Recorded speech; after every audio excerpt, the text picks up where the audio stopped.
Today, our story begins at the National Art Gallery in France, a fabulous collection of paintings dating back many hundreds of years and including thousands of old masters. So valuable are these pictures that every room in the gallery is watched by not one, but two guards. Guards whose loyalty is unquestionable. Guards who are honest, faithful, and, How about True Blue? But you're not... But you're not guards. You're Boris Badenov and Natasha Fatal. Right, darling. Well, what are you doing here? Just waiting for you to introduce us. Come on, Natasha. And in less time than it takes to tell, the two crooks had cut 10 old masters from their frames. Natasha quickly rolled them around Boris just as the door opened and the museum director walked in. Ah, bonjour, Pierre, Marcel. Bonjour, darling. Putting on a little weight, aren't you, Pierre? Not for long. Where are you going? It's time for crepe Suzette break. Crepe Suzette break? And I never like to keep Suzette waiting. Come on, Marcel. And the two villains dashed out just as the director said... Sacre bleu, mille tonnerre, and other mild French expressions. Stop them! But he was a little too late. The two villains were already dashing through the alleys of Paris. However, the French police were not to be caught napping. I said the French police were not to be caught napping. Huh? Oh, oui, oui. Calling all gendarmes. Calling all gendarmes. Bonsoir, monsieur. And so, within moments, the whole area was surrounded by police. Boris, if they find the paintings on us, we are kaput. How do we hide them? Don't worry, Natasha. Boris, you got fiendish plan? When don't I got fiendish plan? Look. Sure enough, the wily thief had wrapped the paintings in a package ready for mailing. And as his partner watched, he dropped it in the nearest pillbox. Now, how do we make our escape? It's a snap. And sure enough, as dozens of French gendarmes watched wide-eyed, an odd-looking couple strolled down the Rue de la Paix.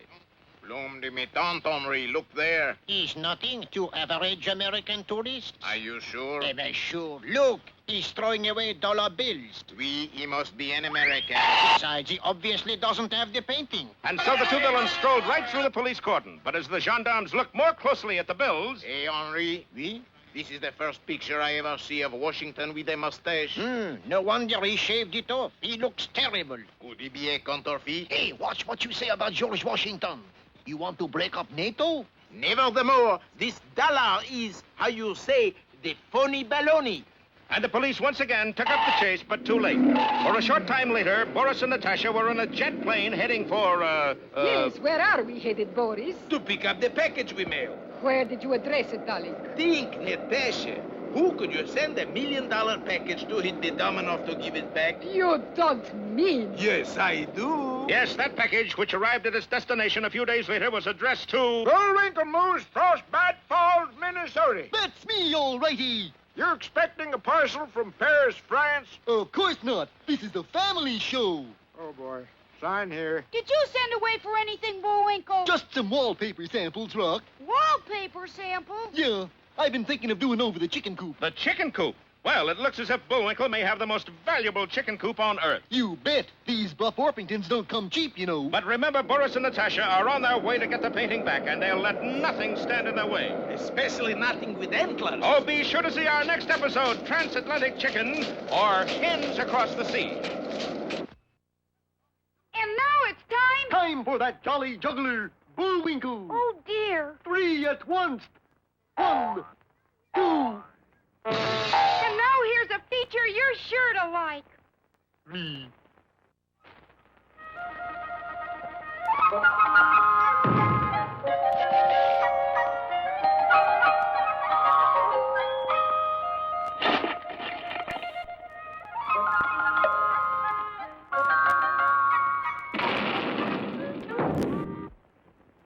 Ah, yes, Prince Hyacinth and the Dear Little Princess. Just about the longest title we've had yet. At any rate, in the kingdom of Normandy, located near 3rd and La Brea, there lived a king named Dumb the 73rd. You see, that's how kingdoms get their names, from a king named Dumb. Funny? Oh, why am I laughing? I'm miserable. Yes, King Dumb was in love with a beautiful queen. Beautiful, but mixed up. You know what I mean? Yes, the queen was mixed up, but she was under an enchantment. And I feel terrible, too. How's it going, sweetie? Well, I'd feel fine if I could just get out from under this enchantment. Yeah. It keeps hanging on. Yeah, I know. Enchantment. Cry, aye. That stuff went out with a hula hoop. Next thing, she'll be telling me she sees fairies, like that one. Hey, this is ridiculous. Ridiculous? If it wasn't for our business agent, I'd turn you into a frog. Your business agent? Certainly. International Fairies Guild Local 42. Oh, of course. But my call sheet says I'm supposed to help you out instead. So, what's to help? Well, it's the Queen, really. She thinks she's under some sort of enchantment. Now, did you ever... She got a cat?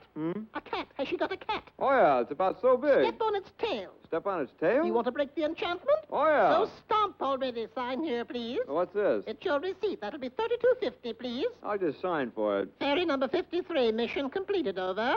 Fairy 53, this is Red Fox Leader. Go to 3rd and Spring. Woman with a hair problem. Ask for Rapunzel. Over and out. Roger. Step on the cat's tail. Oh, how are you, dear? Enchanted. Gargling doesn't help, huh? Oh, gargling, aspirins, mustard plasters, nothing. Maybe if I stepped on your cat's tail. Are you out of your mind? I didn't think it was a good idea. But as King Dum turned to go... Is this where I get changed into a frog? Worse than that, fella. Let me look. You will marry the queen and have a son with a nose like a cassava melon. And until he says to the world, I got a nose like a cassava melon, he'll have a nose like a cassava melon. You got that? Well, it seems a little hard. But if anybody tells him the magic words ahead of time, they shall perish, like instantly. Understand? Is it over? Am I a frog? I don't think so, dear. No, he wasn't. And what's more, the queen was no longer under her enchantment. And so the king married the queen, and they lived happily ever after until their first son was born, at which time the king turned into a frog and was never heard from again. You know, I sort of expected this all along. All hail Prince Dum the 74th! Not Dum, Hyacinth. Prince Hyacinth the First. But your majesty... He's just like a sweet little hyacinth with his 2 little eyes and his sweet little mouth and his sweet little button. This is a nose. Looks more like a cassava melon. Silence!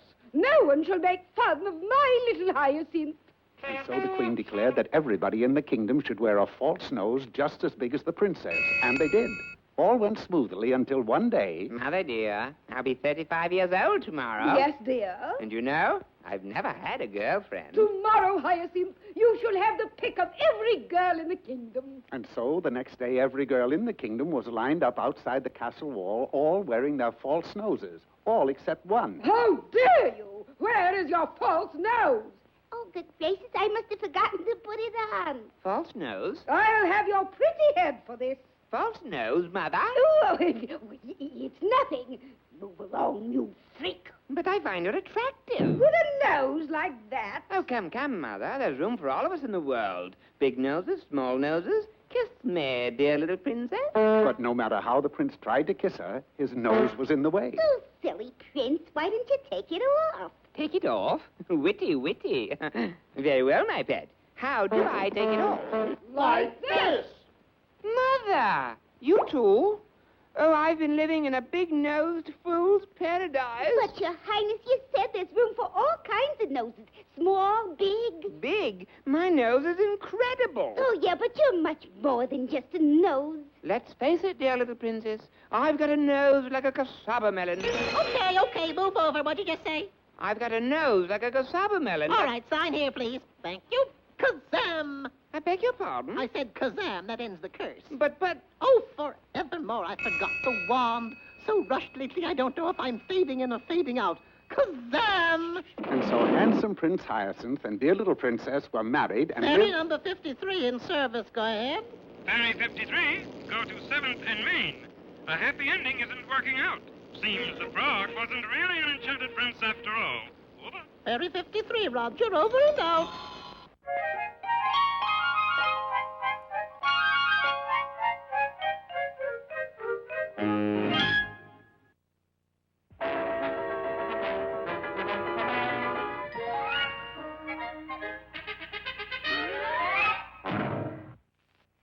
Last time, you remember, Boris and Natasha posed as guards in a French National Art Gallery and swiped 10 old masters, each worth a fortune. Of course, the museum director was very upset. He summoned the head security officer. They took the paintings right from under your nose. Oui, it's a pretty big nose. Well, you deserve a little something for this episode. I do? Which of these paintings do you like? Can I have the one of the clown? Of course you can. What happened, Chief?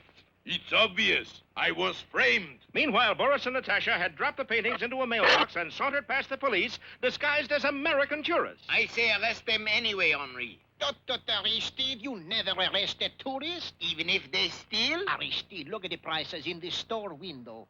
They are ridiculous. Of course. So no matter how much a tourist steals, we're bound to get it back before he leaves. Unfortunately, Boris and Natasha weren't crooked tourists, just crooked. And so a short time later, they were zooming over the ocean to intercept their precious package of purloined paintings. Where do we catch up with it, Boris? Where else? Frostbite Falls, Minnesota. Little did they know that their package had already arrived and been delivered to Bullwinkle Moose, who mistook the paintings for wallpaper samples. I'm thinking of doing over the chicken coop. How do you like this pattern, Rock? The Mona Lisa. Can't say I care for that pattern. She's got kind of a sneaky smile. Bullwinkle, these aren't wallpaper samples. Somebody sent you a mess of beautiful pictures. Drawn by hand? Of course not. If they were original, they'd be worth $1 million. They're just reproductions. What good are they? They got no calendars attached to them. Bullwinkle. They'll do to keep the drafts out of the chicken coop. And Bullwinkle set to work, nailing the paintings to the walls of the chicken coop. There you are, girls, your own windproof art gallery. But in the next few days, Rocky had bad news to report. Look at this egg chart, Bullwinkle. Those hens just aren't laying like they used to.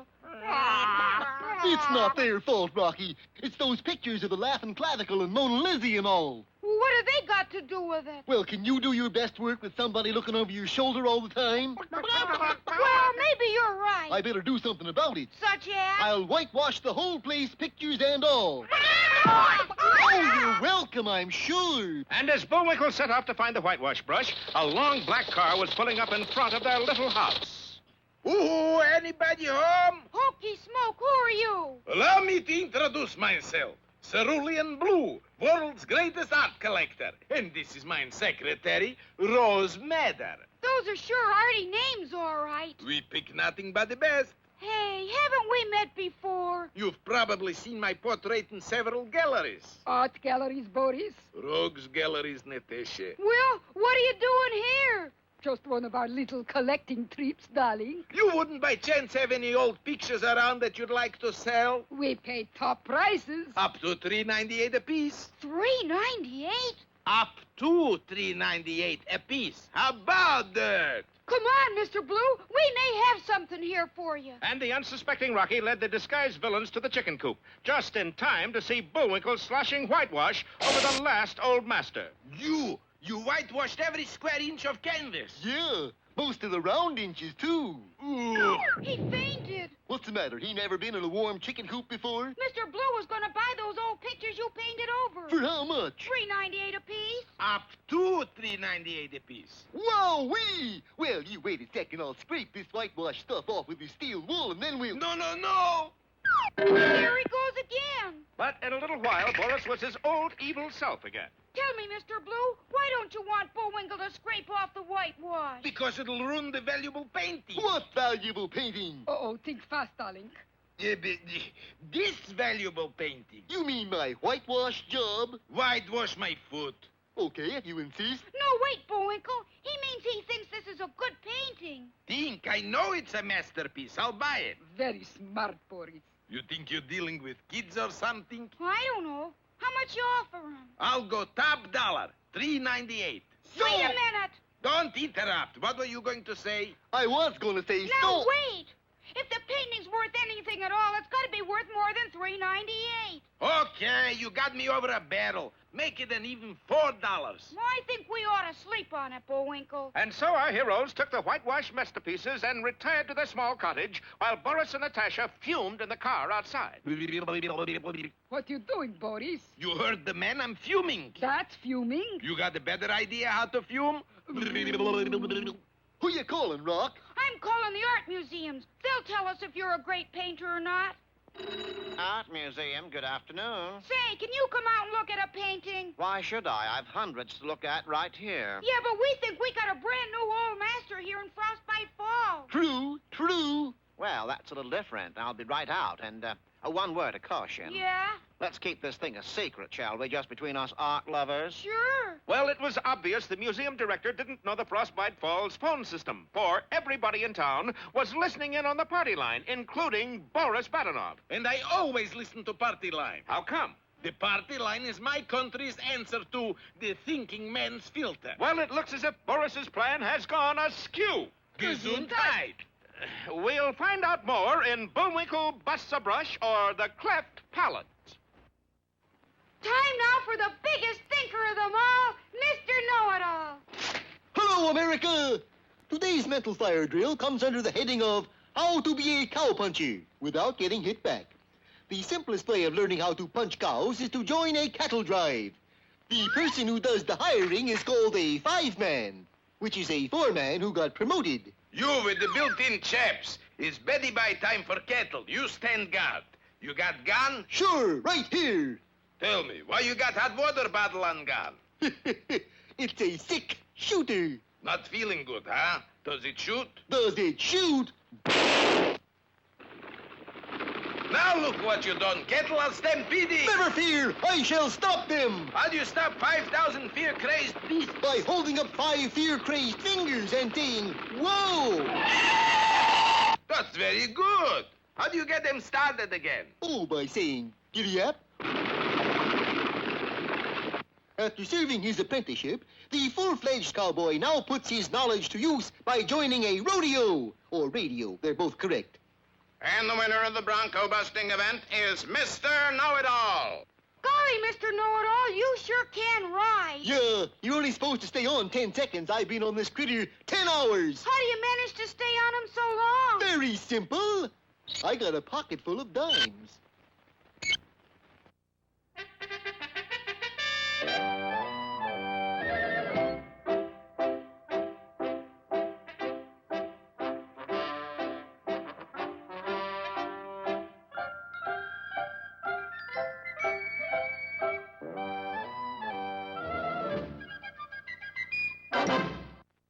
Don't play with the television set, Sherman. It's bust. No, it isn't, Mr. Peabody. A spy fixed it this morning. A spy? Well, he snuck in the back door and he was all dressed in black. Well, that doesn't mean he's a spy. Well, he gave us Secret Service, didn't he? Oh, dear. I had no alternative but to make Sherman stand in a corner, the one occupied by the Wayback Machine. Where to, Mr. Peabody? Well, as long as we're on the subject of spies, let us meet the queen of them all, the legendary Mata Hari. Sherman set the Wayback Machine for Newcastle, England, in the early days of the First World War. We arrived just as one of the largest ships of its day was about to be launched. Which one of the people on the launching platform is Mata Hari, Mr. Peabody? From here, it's hard to tell. She undoubtedly is wearing a clever disguise. It was then I spotted a waiter going up the steps, carrying a bottle of champagne with which the ship was to be christened. That, Sherman, is Mata Hari. How can you tell? When a waiter wears high heels, something is afoot. In the name of His Majesty, I hereby christen this ship. Don't swing that bottle, Admiral! Why not? She blew it up. We reported the incident to the Counterintelligence Department of Scotland Yard. Well, if Mata Hari is in England, it means the war effort is in serious jeopardy.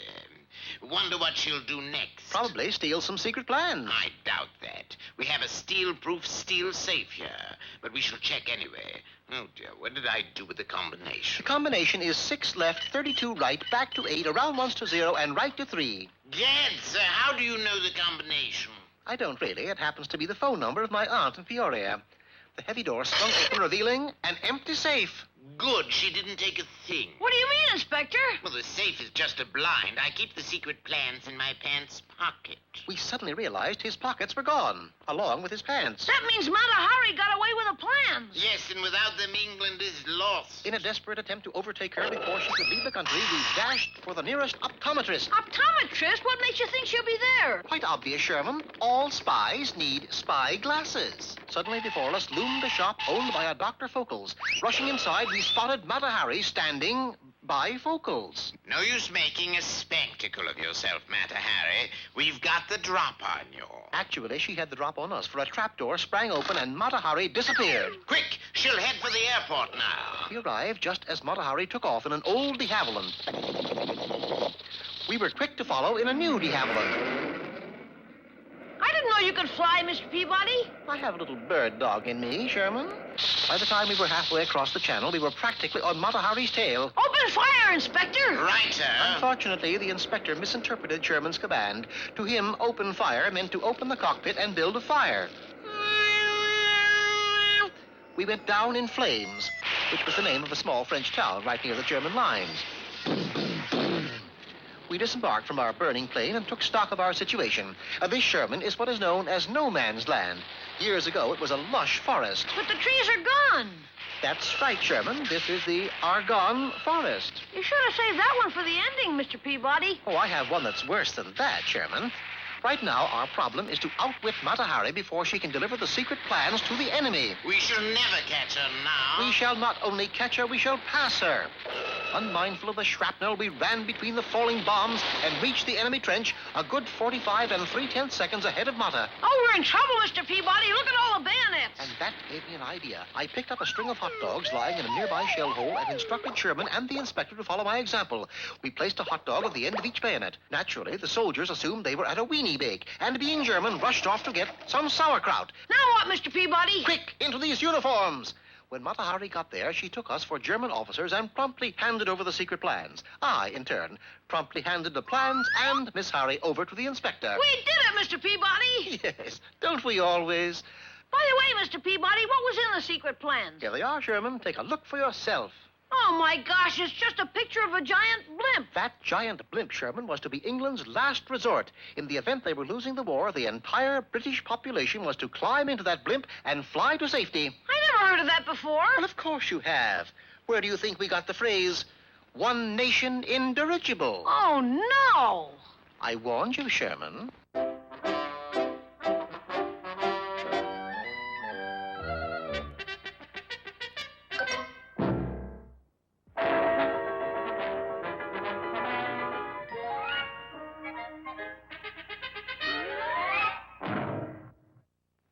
Sir and madam and all you kids out there. Get on with it, blabbermouth. All right. Well, through a quirk of fate, Bullwinkle painted a coat of whitewash over 10 stolen art masterpieces, and now Boris is secretly trying to buy them back. What I can't understand is why he thinks these are worth anything. Oh, I don't know, Rock. They do have a kind of dash to them.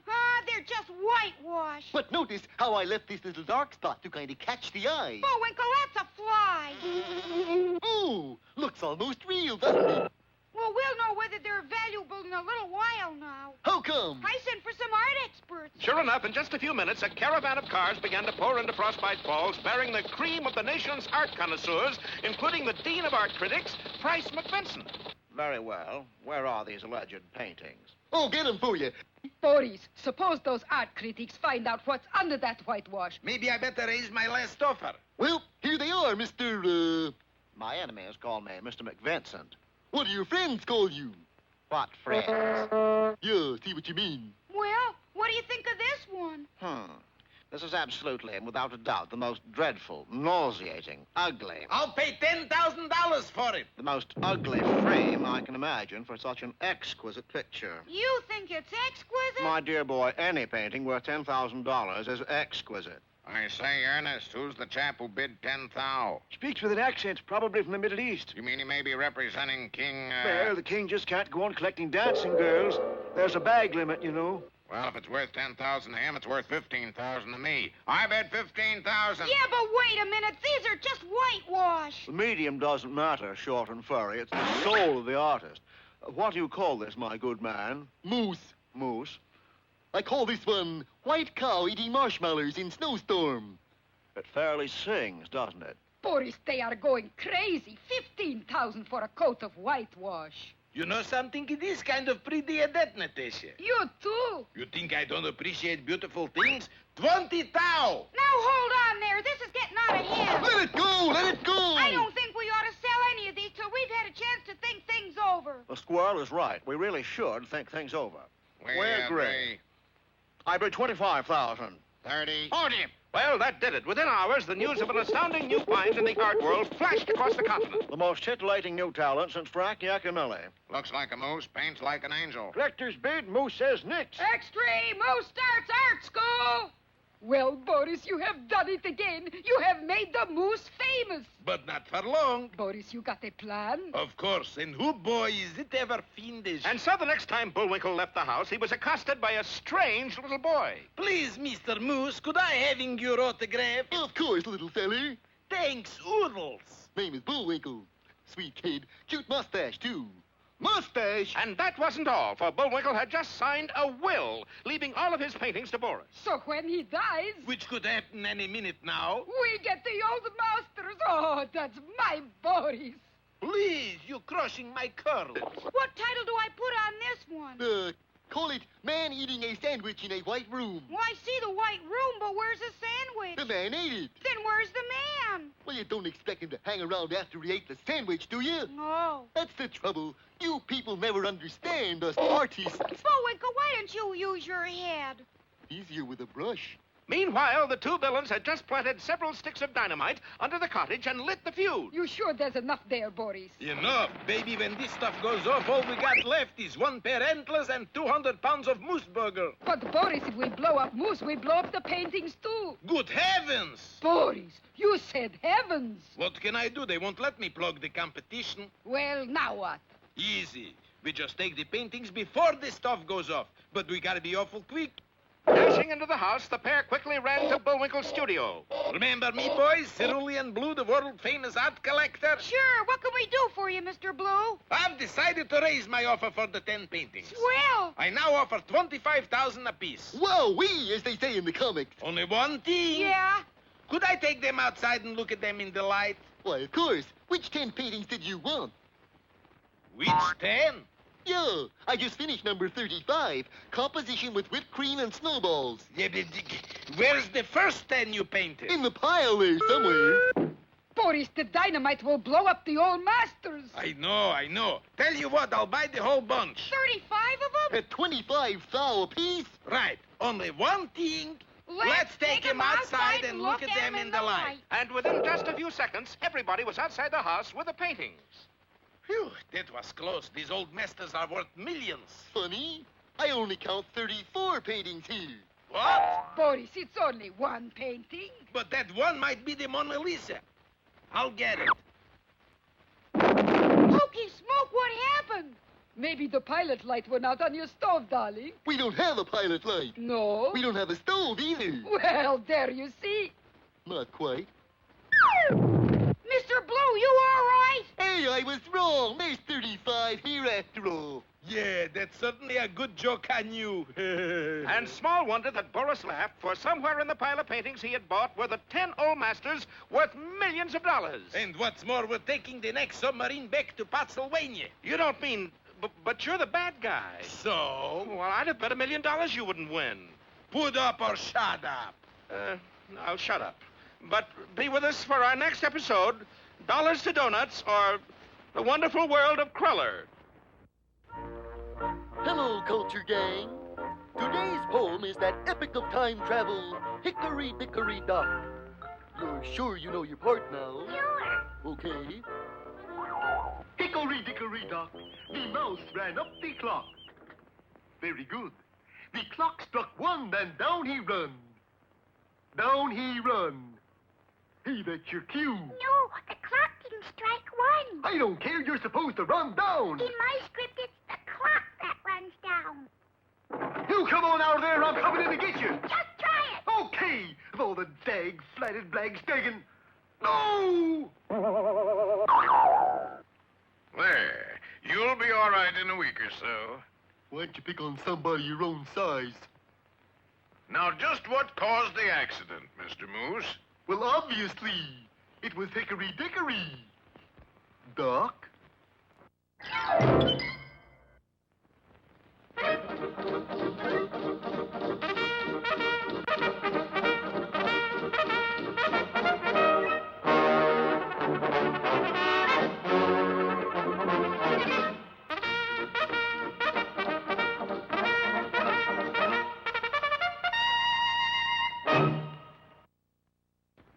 Inspector Nathaniel Fenwick had decided that it was about time that his daughter had her coming-out party. Oh, Father, really? With all the trimmings? With all the trimmings, my dear. Oh, Joy! Pardon me, sir, but isn't Nell a little old to be having a coming-out party? Of course she's old. But as usual, Do-Right, you don't get the significance. Why, this isn't an ordinary coming-out party. It's a master plan to catch Snidely Whiplash. I don't quite follow you, sir. I'll put it another way, Dudley. What is it that Snidely wears that he is never without? A leer, sir? No, Dudley, his top hat and opera cape. So? Don't you realize, Dudley, that this is the image he's created? Without his top hat and cape, he's nothing. Look. Funny, sir. I've seen that before. Of course you have. This is a Bullwinkle hat. Can you imagine collecting mortgages in a Bullwinkle hat? Why, he'll be laughed out of every home. But what's that got to do with Nell's coming out party? Snidely owns an opera hat and cape, right? Right. Well, where in this awful wilderness can you attend a full-dress social function? Well, there's that little theater group. No plays. That's why I'm having this grand social event. Snidely won't be able to resist it. He'll check his hat and cape at the door, and then we'll substitute this Bullwinkle hat for his opera hat. An invitation, Homer, an engraved invitation to Nell Fenwick's coming out party. But Snidely, that's at the RCMP camp. Homer, I'd go to the ends of the earth to attend a social event of this prominence. But don't it seem strange that a 37-and-a-half-year-old girl should be having a coming-out party? With me top hat and cape, I'll be in the height of fashion. A party, whee! Check your hat and cape, sir. Certainly. And while Snidely Whiplash was tripping the light fantastic, a Bullwinkle hat and large check coat was substituted for his top hat and cape.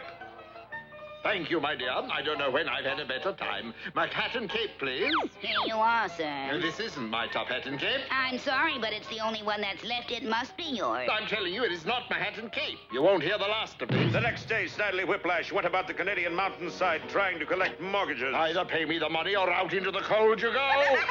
Look at that funny moose hat. Oh, please pay me the mortgage, please, will you? Such a funny hat. And so, Dudley, Snidely's having a terrible time collecting mortgages. They laugh him out of their homes. Without his hat and cape, he's nothing. It certainly must be a powerful symbol. It is arch-villain Dudley Do-Right. All right, Dudley, you've had your little joke. You can take off Snidely's hat now. And I've got you, Inspector Fenwick, in me clutches. Where did I go wrong? Snidely, there's a new arch-villain who has moved into the territory. He wears a top hat and a cape, and he has already tied 27 old ladies to the railroad tracks. He's going to beat your record. Well, what do you expect me to do about it? Aren't you going to pulverize him, Whiplash? I mean, 27 old ladies. He's cutting in on your bit. In a moose hat, he'd only laugh at me. Can't you stop him? There's only one way. There's only one man can stop him, and that man is Dudley Do-Right. And you've got to send Dudley Do-Right to stop this fiend, this arch-villain. As a taxpayer, I demand that you apprehend him. Snidely, we can't send Dudley Do-Right to apprehend this arch-villain. Why not? Because that arch-villain is Dudley Do-Right. Stalwart, true, eyes of blue, Dudley Do-Right? The very same. He tried on your hat and cape and went berserk. He thinks he's you. Oh! Say, if he's masquerading as you, why don't you masquerade as him? I never realized the truth in that old maxim, clothes make the man. Look at me, stalwart, true, eyes of blue. Arch-villain Dudley Do-Right, caught you at last. You'll never take me alive, stalwart true with eyes of blue, Snidely Whiplash. Good work, Snidely Whiplash. Inspector, there's one favor now that I've captured arch-villain Dudley Do-Right that I would like to ask. What's that, Whip? Could I please have my top hat and cape back? For sentimental reasons. Of course, dear boy. Now I have you in me power. Where did I go wrong? Well, all's well that ends well, eh, Inspector? Yes, but you know, Do-Right, while he was a Mountie, you could have learned something from that boy.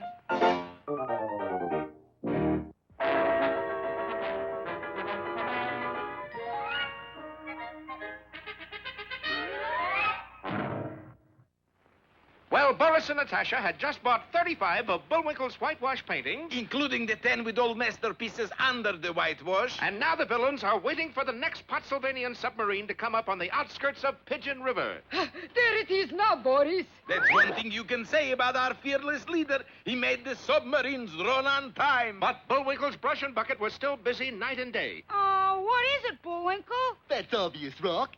It's Santa Claus arriving in a terrible blizzard. I should have known. Finally, even the Paris Museum, which had lost the 10 old masters, had to change its mind. You mean we are going to replace them with modern paintings? Marcel, we must move with the times. Fui! And besides, the moose gave them to us for nothing. Ooh, they're beautiful. And so 10 of Bullwinkle's paintings were hung in the spots vacated by the stolen old masters. Meanwhile, many miles away in the grim little country of Pennsylvania... Ah, it's good to breathe the air of Pennsylvania, Natasha.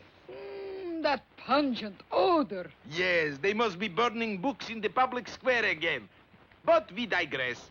We got to sell this $1 million bunch of old masters. Who to, Boris? Natasha, there's only one man in Pennsylvania who has money. You mean our fearless leader? Yes, that greedy, money-grabbing, penny-pinching... Go on, bad enough. Thrifty, industrious, frugal, level-headed... Enough! Why, it's fearless leader! Bad enough, you're a groveling bootlicker. But I... Fortunately for you, I like groveling bootlickers. I'm glad. What do you have there? 10 disguised old masters worth $2 million. But for you... For me? Thank you, bad enough. Thank you. Thank you. That's what I get. Thank you. Of course not. Thank you very much. Oh, boy. Now, what do you say? You're welcome. Not only that, but when fearless leader cleaned the whitewash off... Schweinhund! These aren't old masters. These are plain canvas. Arrest him. Darling, is there anything I can do? Yes. Shut up, you mouth! Meanwhile, back in Frostbite Falls... But why didn't you give Mr. Blue the first 10 paintings? Well, he was such a nice seller, I thought he'd like 10 brand new ones. Well, what happened to the first one? I gave them to that Paris museum. And sure enough, when these paintings were cleaned... Sacre bleu, the masterpieces are back again. It's a wonder. It's a miracle. It's about time. Well, it looked as if Bullwinkle really had it made as an artist until a terrible thing happened. That's right, Mr. Moose. We're plumb out of whitewash. Oh, dear. I need 4,000 gallons of it. We'll have it in on Monday. But that was too late, for over the weekend, another artist appeared on the scene to catch the eye of the art world. This is Jackson Plop. Yes, Jackson Plop, painted with a mixture of peplum and chicken gizzards. Well, there's one thing I've got to say about this boy's work. It's got guts.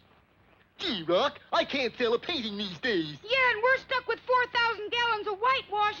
Wait a minute, where is all the whitewash? I sold it. Sold it? Who to? To them fellers who investigate payola. 4,000 gallons of whitewash? Believe me, to them, it's only a drop in the bucket. And so we reach another happy ending where... Oh, now, wait a minute. This isn't a happy ending. Sure it is. Look, I'm smiling. Oh, good. Okay. Happy ending.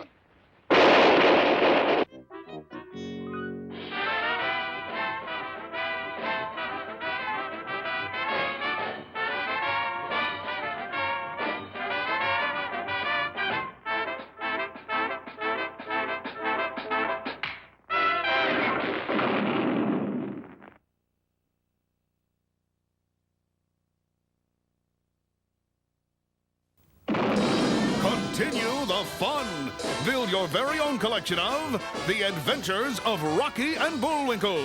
Yes, the spirit of Moose Mania is everywhere and has everyone running, riding, or rocketing to collect all 8. That's right, 8 video volumes. I see you got yours. Yes, incredibly, there are 8 volumes in all.